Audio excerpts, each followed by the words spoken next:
Ladies and gentlemen, please welcome to the stage Head of Legacy, John Wetton.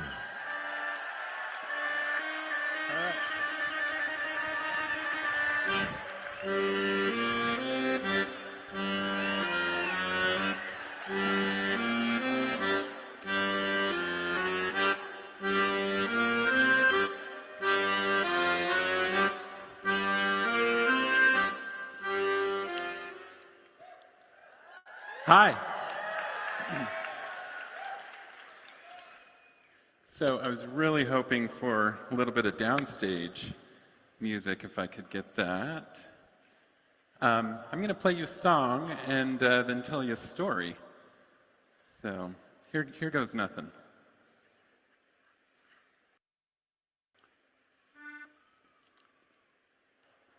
Just have to get started on the right note. That's the most important part.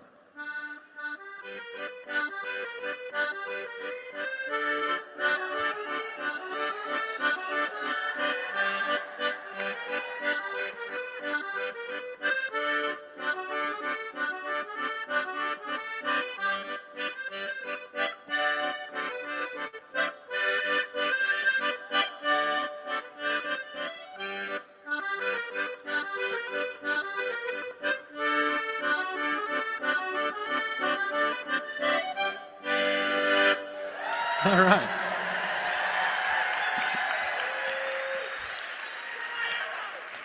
So that worked out really well, which I'm very happy about.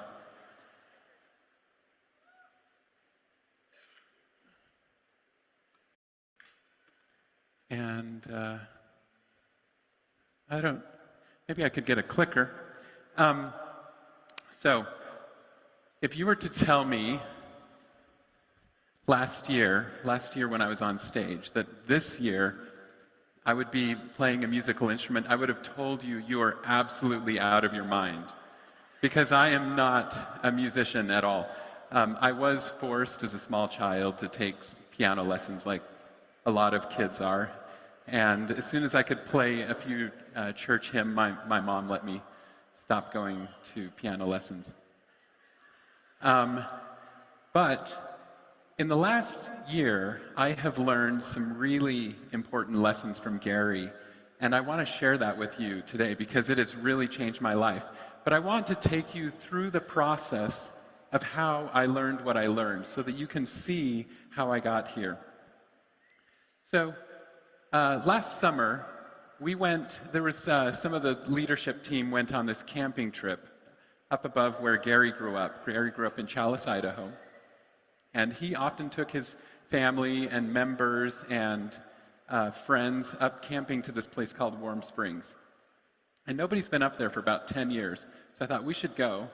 And Gary took horses and everything. We just backpacked in all of our gear. You can see Mary in this shot. Gary literally took the kitchen sink. We sat on the ground.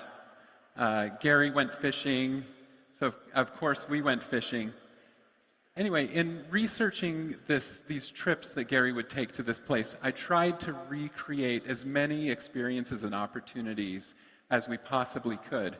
But last year there was one element that we didn't have, and it has to do with I have a little video clip to play you.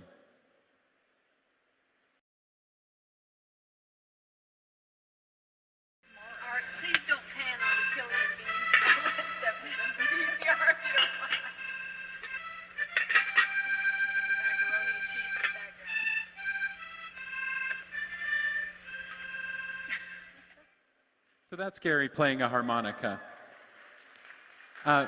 Mary had never seen that clip before, and so she was actually shocked when she saw it. And so I thought, okay, next year I would love to have some live music. So I was very dedicated in this decision. I thought, I've always wanted to learn to play the guitar, but a guitar is big and I need to pack this thing in, so I'm going to get a ukulele. And I spent $20 because I was 100% dedicated to this goal, as you can tell. At the same time, last year, I was working on these math problems. All the employees down here know exactly what this is because I would work on these in the morning and I'd come into the office and tell them, oh, this math problem that I've been working on, da da da da da. So there's this website called Project Euler, which is fun because it sounds like oils, but it's just this French mathematician's last name.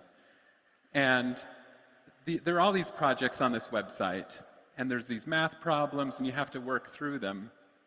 And so there's this problem like this. I'm not going to read this, but it's the Fibonacci sequence. But really what this was about was learning to design algorithms to solve these mathematical problems. So I was doing this every day. I was living and sleeping and breathing these mathematical algorithms. And an algorithm is a process or set of rules to be followed in calculations or other problem-solving operations, especially by a computer. So I'll just show you how this works. We're going to generate a few terms in the Fibonacci sequence. So you start off with 1 and 2, you add them together, and you get 3. And then you take the last two terms, the 2 and the 3, and you add them together. And then you get 5. And then you take those two terms, and you get 3 plus 5 is equal to 8. And then we go 5 plus 8 is equal to 13. And so on and on and on. You can just run this forever, and you'll just generate a huge long list of numbers, and that's the Fibonacci sequence. So all of you are familiar with what an algorithm is, because there's actually another word for algorithm, and that is recipe. And so when I was just living these algorithms, and I was trying to reverse engineer how to solve these problems, and so I started asking myself a question. Did Gary have an algorithm or a recipe for accomplishing his goals? And if he did, maybe I could replicate that, just like doing these, and I would have more success in my life similar to how Gary had success. And so I began by listing out a whole bunch of projects that I had worked on with Gary over the 10 years that I worked with him. And I started to look for commonalities between all of those projects, because there would be threads of commonality that ran throughout those, and there would be an algorithm or a recipe that would emerge from this. And so in doing this, I came up with basically 5 ingredients. And the first is, my initial take at this was not quite this wording, but you'll know why I changed it in a minute. Show up with commitment and discipline. This algorithm is not about setting goals. You have to already know what you want to do, and you have to have enough commitment and discipline inside of you to accomplish that. So the second ingredient is you have to give yourself an unreasonable deadline. And I started sharing this algorithm with people in the office as I was developing it. And every time I said the unreasonable deadline, everybody said, yes, that's so true. The third ingredient is you have to tell everyone what you are doing. And then the fourth ingredient is kind of like just an instruction, like letting the bread to rise. The ingredients 1 through 3, if done properly, will cause this emergent effect of your dream team showing up to help you make your dreams come true. And then the third thing is you must remember that you are on a journey and there is no destination. Okay, so now I want to just take you through these 5 ingredients, and because I have a story that goes with each one. And so we already talked about this. You just have to show up with this. Like, I can't give this to you.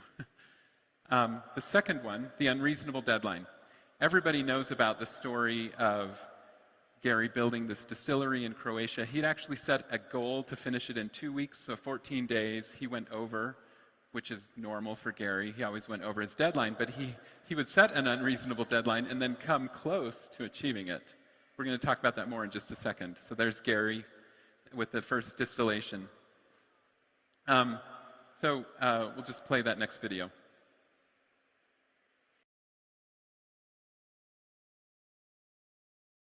Yeah, I totally get what you mean. If you could have a drink with any musician, dead or alive, who would it be and what would you ask them? I'll just go with the answer that I would probably give the most. J.S. Bach.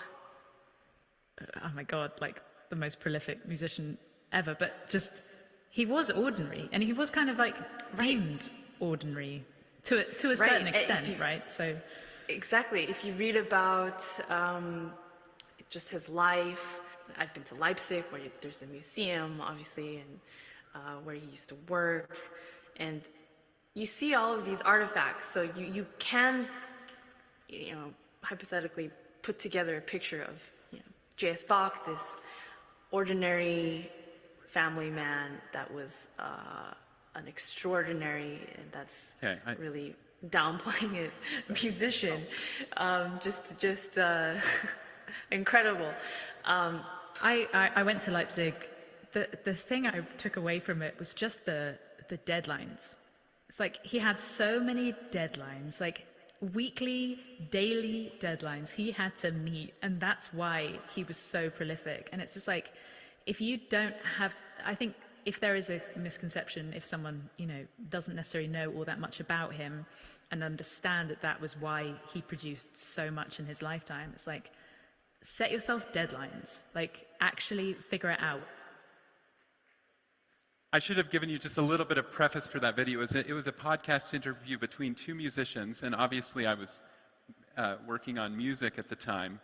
And I thought to myself, wow, J.S. Bach, this just amazing composer, musician, he became who he was because of deadlines. And that really sunk into me. So I'm going to read, I did more research on what is it behind deadlines that is so important. And I found this blog post, and I want to just read this to you. Speed matters, why working quickly is more important than it seems. The obvious benefit to working quickly is that you will finish more stuff per unit time. But there's more to it than that. If you work quickly, the cost of doing something new will seem lower in your mind, so you'll be inclined to do more. The converse is true. If every time you write a blog post, it takes you 6 months and you're sitting around your apartment on a Sunday afternoon thinking of stuff to do, you're probably not going to think of starting a blog post because it will feel too expensive. Part of the activation energy required to start any task comes from the picture you get in your head when you imagine doing it. It may not be that going for a run is actually costly, but if it feels costly, if the picture in your head looks like a slog, then you will need a bigger expenditure of willpower to lace up. Slowness seems to make a special contribution to this picture in our heads. Time is especially valuable. So as we learn that a task is slow, a special cost accrues to it. Whenever we think of doing the task again, we see how expensive it is and bail. That's why speed matters. And then I started thinking to myself, have you ever bought something because it was on sale? How many have ever bought something only because it was on sale? You didn't actually need it. Okay. I actually met a girl once who had a tattoo, and I asked her why she got it, and she said it was on sale. I think that's the strangest thing I've come across so far. So the interesting thing about time is that unlike money, in which you have a choice to spend it or not, our time is spent whether we use it productively or not. There is no such thing as saving time. You might be able to use time more efficiently or more productively, but nobody saves time. And I think this all help us to understand why the unreasonable deadline is such an important ingredient in this recipe. Okay, the third ingredient, tell everyone what you are doing. This is a fun one. So I was thinking back, you guys can play that video. I'll just talk over the top, there's no audio. I was thinking back at a time when I was traveling with Gary, and I think that he had found an advertisement in the In-Flight magazine, and he had torn it out. And we were over in Oman, and we were working on frankincense stuff, and so of course we're trying to do research on frankincense, but Gary would take this advertisement out. It was about making bricks with this brick machine, and he showed it to everybody. And I'm thinking, oh my gosh, who is this guy? Like, what is we're supposed to be here doing research on frankincense, making this documentary, and he keeps talking to people about making bricks. And this is early on in my time with Gary. And this went on and on and on.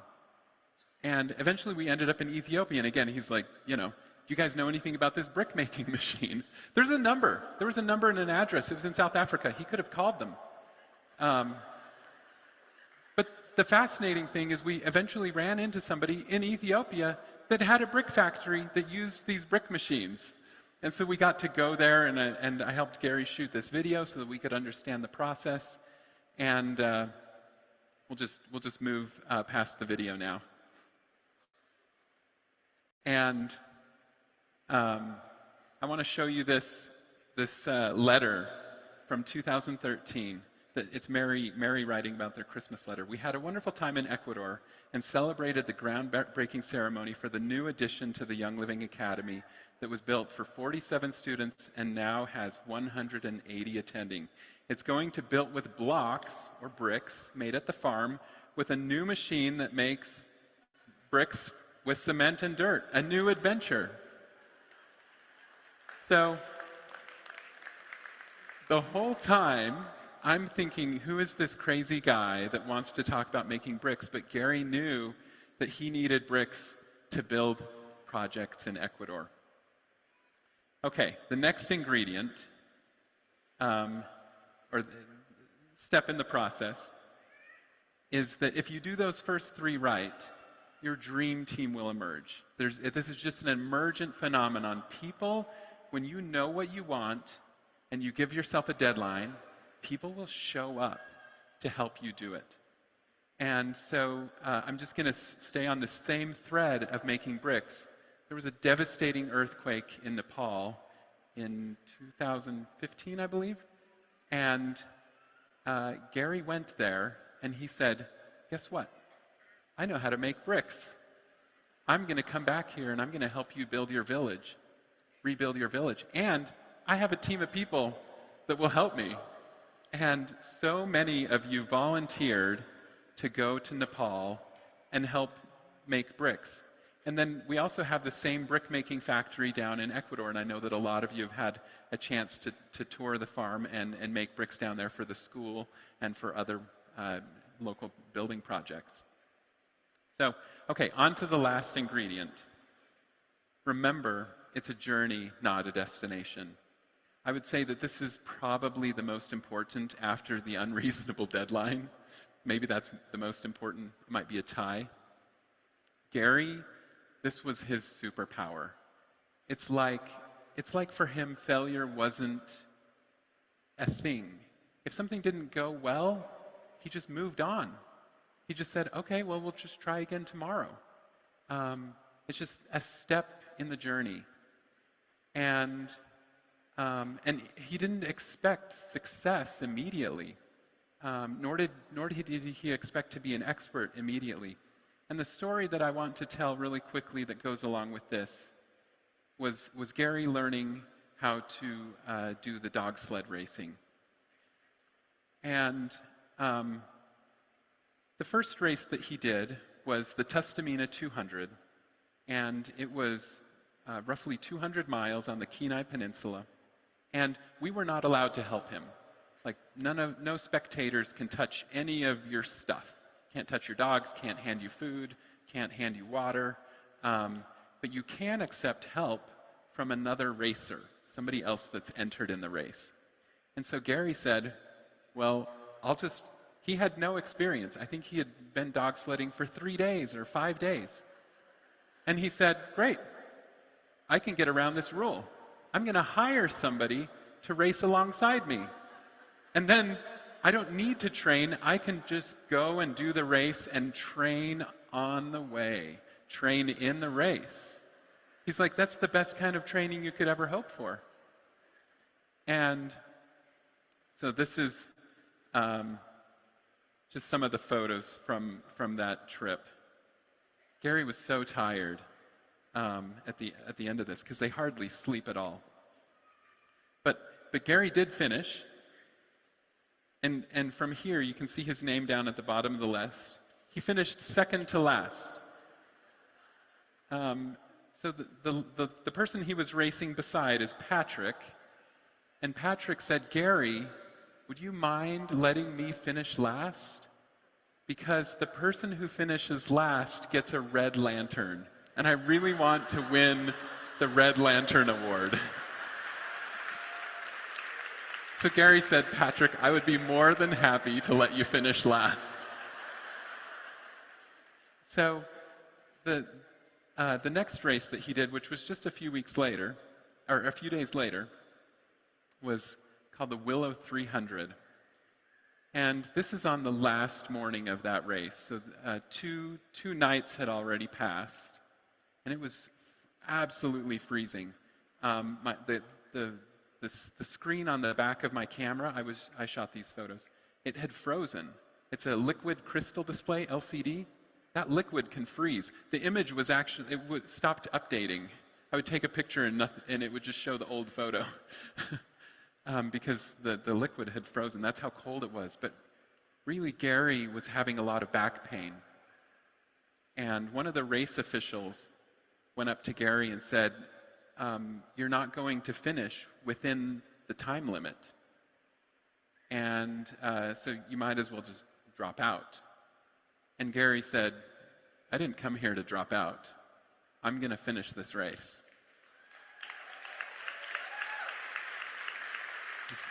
He said, "I have a lot of people behind me, supporting me, rooting for me, and I'm trying to show my brand partners, my members, that they can do very difficult things that they have dreams of doing. I will not be dropping out. I don't care if you're at the finish line to record me crossing the finish line. I'm still going to cross the finish line." So this is later that day. The judges were so amazed at Gary's tenacity that they stayed and they recorded his finish.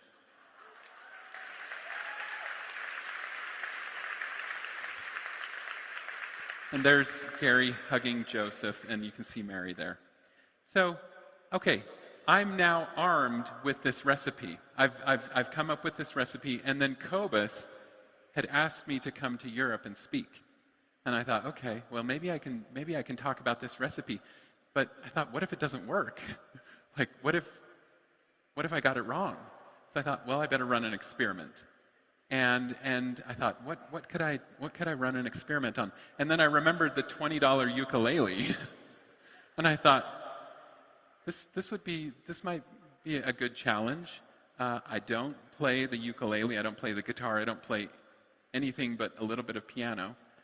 30 years ago, and I thought, okay, I have 2 weeks to learn how to play the ukulele and sing on stage, and I never sung into a microphone. Like, I don't know how to do any of this. But I said, I'm going to do this. And so I had exactly 2 weeks. On Monday, the 25th of September, I decided. And then on Tuesday, was very busy. Oh, Monday night, I picked a song. Tuesday, I had no chance to practice. But Wednesday is work from home day, and most people don't come into the office. So I took the ukulele to the office. I closed my door, sat in front of my computer, and played this song over and over and over and over again until my fingers were so sore I could barely touch anything. And then Thursday, the ukulele's still at the office. I thought, I am not following this recipe properly. I need to tell everybody what I'm doing. And so a lot more people were back in the office on Thursday. And so I thought, I'm just going to take this ukulele and strum it and walk around the entire office. And people would come out and say, what are you doing? I said, I'm playing the ukulele next Sunday in Europe on stage. And they said, we didn't know you played the ukulele. And I said, I don't, but I will. And then I got down to the 3rd floor, and I was in member services, and again, I talked to a lot of people that day. I have to tell everybody what I'm doing. And I'm going through member services, and a lady stands up, and she says, Aloha, what are you doing? And I said, I'm going to play the ukulele next Sunday on stage in Europe. And she said, why? And I said, Well, she said, do you play? And I said, I just started a few days ago on Monday. And she said, what song are you going to play? And I told her the song, and she said, you're going to need help, and I'm going to help you. And I thought, are you for real? I started crying, actually. I might even cry right now. Her name is Nono, by the way, and she grew up in Hawaii. And so then I continued on, and that night I sent Kobus a text, and I said, I have a surprise for you. I'm going to play the ukulele and sing as part of my presentation next week. And he probably didn't know any better. He said, okay, that's great. Friday and Saturday, we were down at the farm, in the Mount Nebo farm for Fall Festival. Took the ukulele. Again, I told everybody what I was doing. On Sunday, I took the ukulele to my parents' house and sang them this song. On Monday, I sang to some people in the office. And then on Tuesday, I thought, you know what? I really should run my recipe by one of our historians, Karen Boren. She reviews all of Gary's transcripts, and I thought, I came up with this on my own. I just need somebody to fact check me. And so I called her up and said, hey, I'm going to do this presentation. I need you to fact check me. And then I told her all this stuff, and then the phone kind of was just silent. And she said, John, you're never going to believe this, but I just reviewed a transcript this morning of Gary teaching the recipe. And I said, for real? So I was able to take the transcript and find the video. So let's look at that. To be successful in any walk of life requires a tremendous amount of commitment, and then on top of that comes the requirement of discipline. And when I look back and reflect back over all of it, from beginning to present, those are the two elements that I feel were the two elements that brought me to where I am. Because I made a commitment, or made a choice, and then I made the commitment with the same intensity. And then I do a third thing that sometimes really bothers Mary and some of the co-workers, and that's that I go ahead and speak what I'm going to do before I do it. And I've watched Mary get the shakes from it, and Mary made that comment last night, don't let Gary go there. He'll see the whole vision and want to do it tomorrow. Exactly. But I believe very strongly in that for two reasons. One, if you speak your vision and speak what you feel, then that reconfirms your commitment. And once you speak it, then if you don't follow through with it, then you're a liar. And, you know, an honest person never wants to be a liar.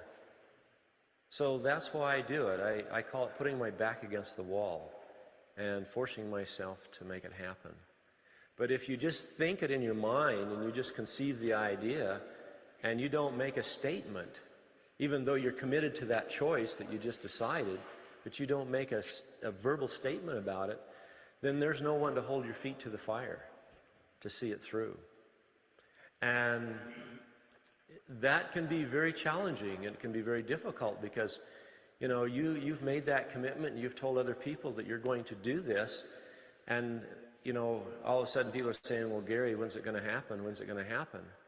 And if I'd never made those commitments, I wouldn't have people on the outside supporting me and reminding me that I'd made those commitments. And so the whole time, the whole process keeps me focused and keeps me on track of accomplishing that which I made a choice to do. And so that's why I share this with you, because I think that's where we fall short many times in our desires to accomplish.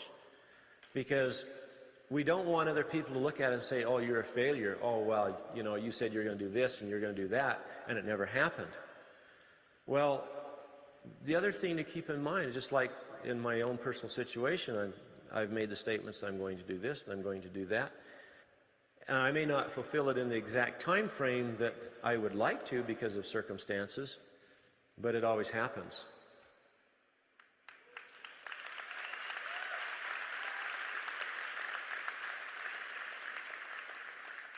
Pretty amazing. I was just so shocked and so grateful that we had Gary talking about that. Because he really did go over all of the elements, all of the ingredients. Anyway, Wednesday was a travel day, so we're in the air. And then Thursday through Sunday was the event, didn't have much time to practice. But on Sunday, I basically gave this presentation, and then I sang a song. And Ben sent me a text that night, and he said, "Hey, John, I heard you were exceptional. I'm excited to see the replay. And I wrote back, "I played far worse than I had hoped, but the whole experience was far more magical than I could have ever imagined." And then Ben, of course, said, "I think we're going to need to have this presentation at the 30-year convention, so best keep practicing."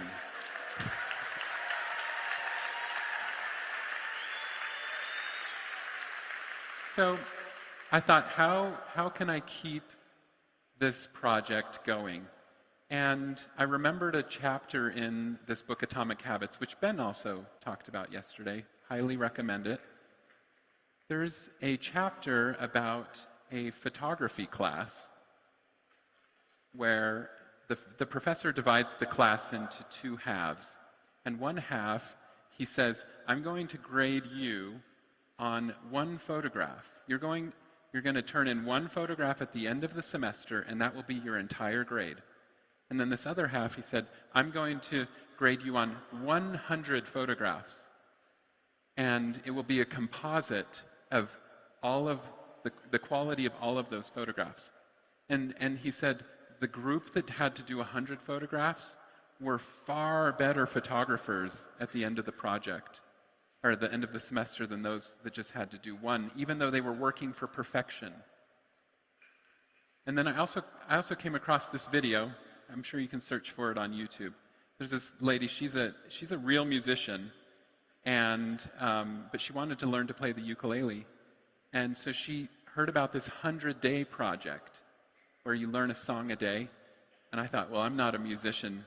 Maybe I can learn 100 songs by convention. And so I got started on this because I thought, okay, the 100 photographs, this 100-day project, maybe I can make this work. But I knew that this would be the key to succeeding in my 100-day project, was this last thing. Remember, it's a journey and not a destination. Because if I was going to be learning 100 songs, I would never be able to play any of them perfectly. And then I remembered something that Gary had told me.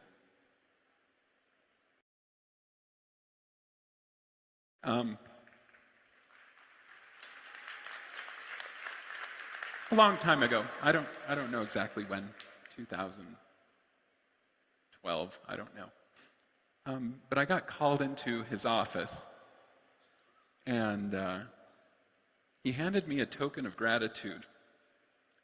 And he said, I thought he was paying me a compliment at the time.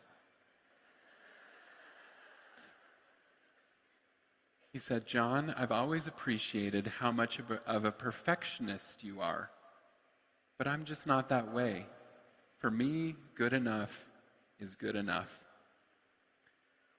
And I thought at the time, it's a good thing that I balance Gary.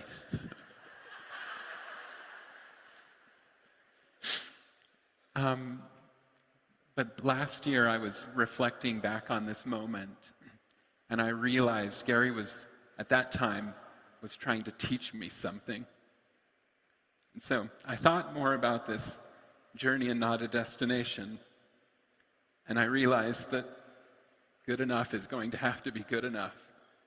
And so I set out to learn 100 songs, and I realized that if I was able to do a song per day, I could get to 200 by convention.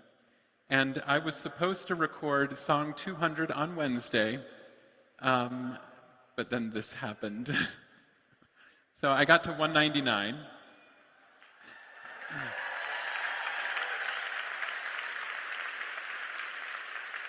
And maybe I'll do song 200 at the farm tomorrow. It's actually in Chinese, so if the members want to show up and maybe sing 周杰伦's 稻香 with me. That would be really fun. So I recorded all of these songs and put them on YouTube. Don't go looking. It's not, I promise it's not worth watching. It's for my family and a couple of close friends. But it was, by putting them on YouTube, they were holding me accountable, right? They were my dream team. They were saying, hey, good job, keep going. But at the end of every one of these songs, I would look into the camera and I'd say, that was good enough.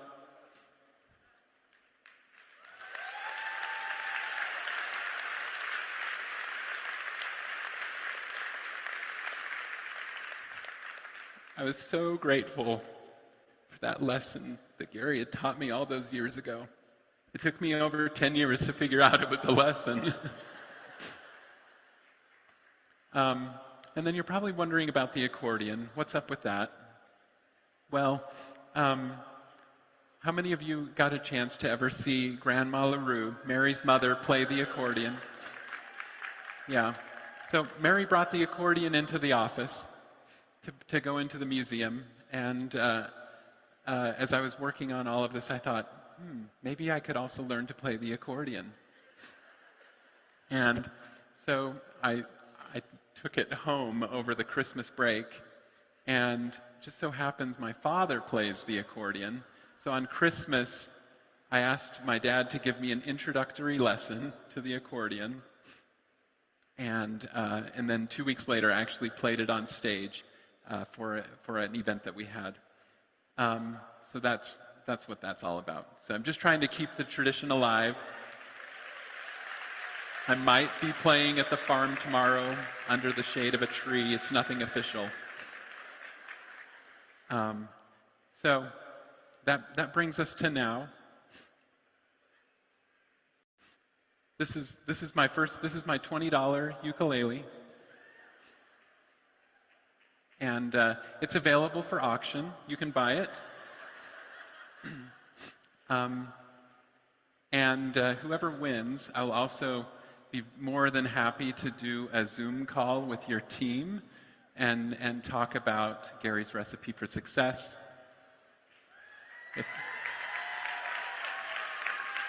And I think the auction closes tomorrow night at 7. Don't quote me on that. But also, if you want, like, Mary to sign it or other, yeah, I'm sure that you could get it signed. But really, I learned to play the ukulele for one reason.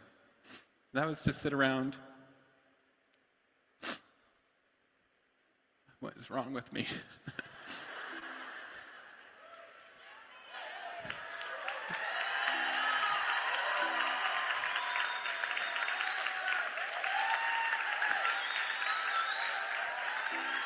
So, I learned to play the ukulele so that I could sit around the campfire and sing with my friends. And so, I would like you all to imagine that we are up in the mountains together, sitting around the campfire, and I hope you sing this song with me.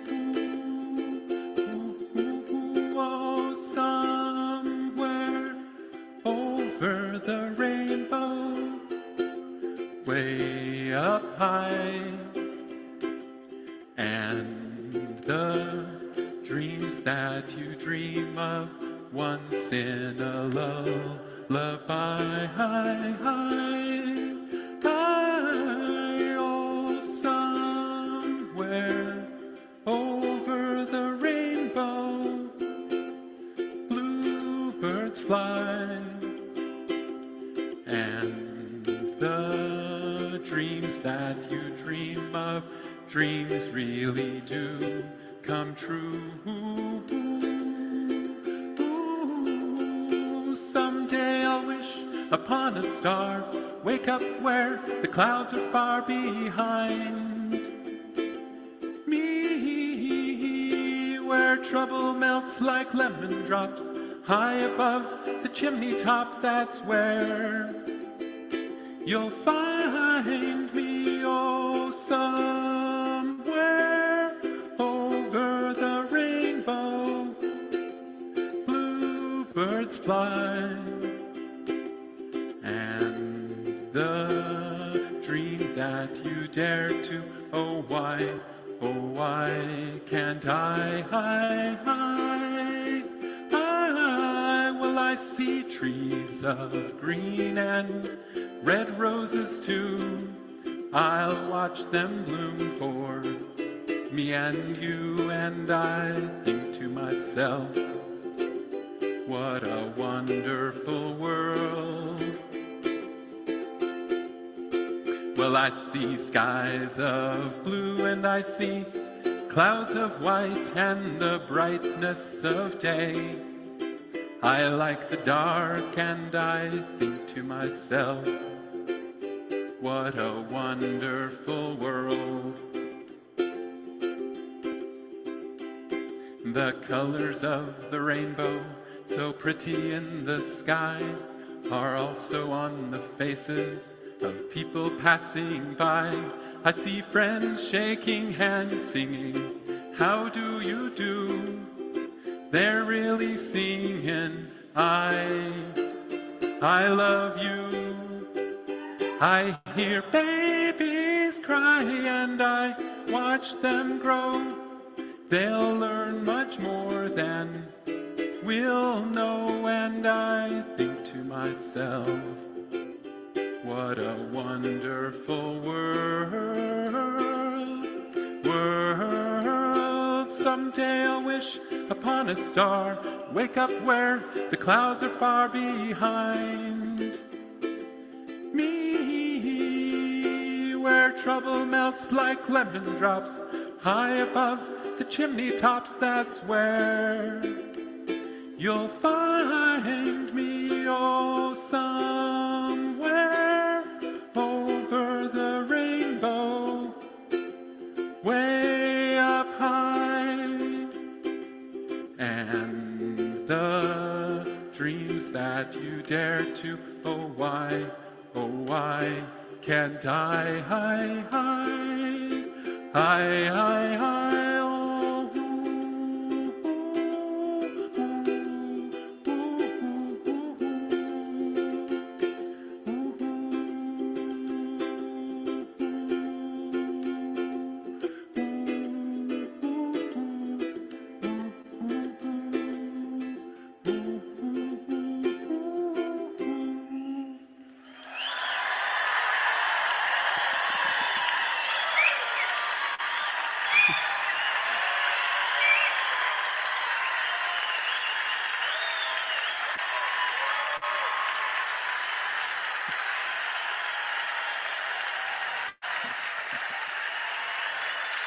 Thank you.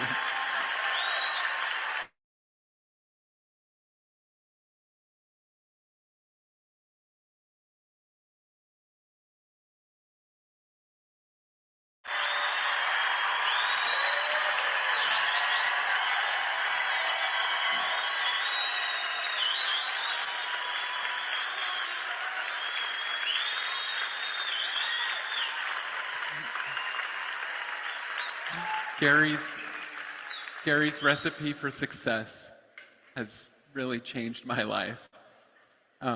So I guess I'm a musician now. I'm not sure. Anyway, the lyrics to this song are absolutely beautiful. If you find yourself asking, if you have dreams and you find yourself asking, why, oh, why can't I hope that you will experiment like I have with Gary's recipe for success and find out that dreams really can come true. Thank you very much.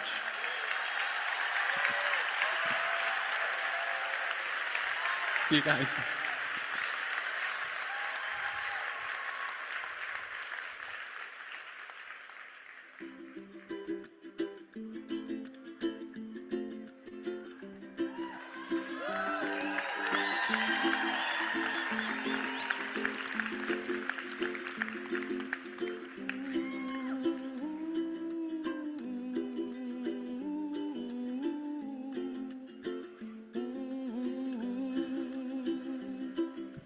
Ladies and gentlemen, that concludes our session. Enjoy your lunch.